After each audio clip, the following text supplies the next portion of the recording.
Hey there, SharePoint enthusiasts. Welcome back to our channel, where we break down the latest tips and tricks to make your Microsoft 365 experience smoother. Today, we're diving into how to remove the recycle bin from SharePoint navigation in 2025.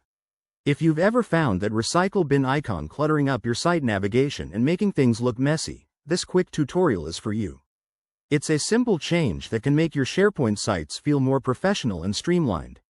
Let's jump right in. First things first, make sure you're logged into your SharePoint site with the right permissions. As of 2025, Microsoft has updated some interfaces, so we'll stick to the latest steps.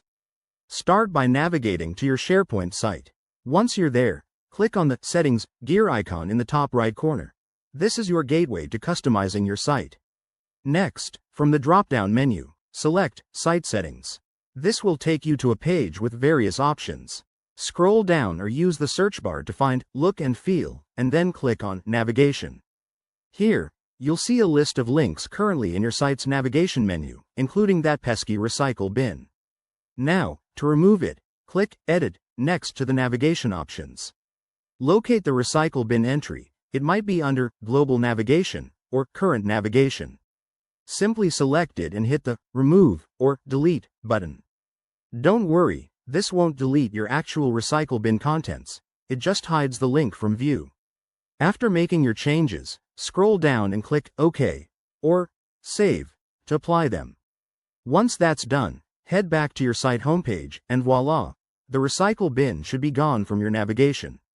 This update in 2025 makes the process even more intuitive, but remember, if you're an admin, you might need to refresh the page or clear your cache for the changes to take effect fully.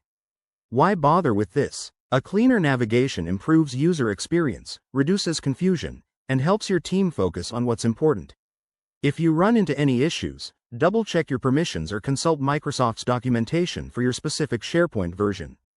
Thanks for watching. If this helped, give it a thumbs up, subscribe for more 2025 SharePoint tips, and drop a comment below if you have questions.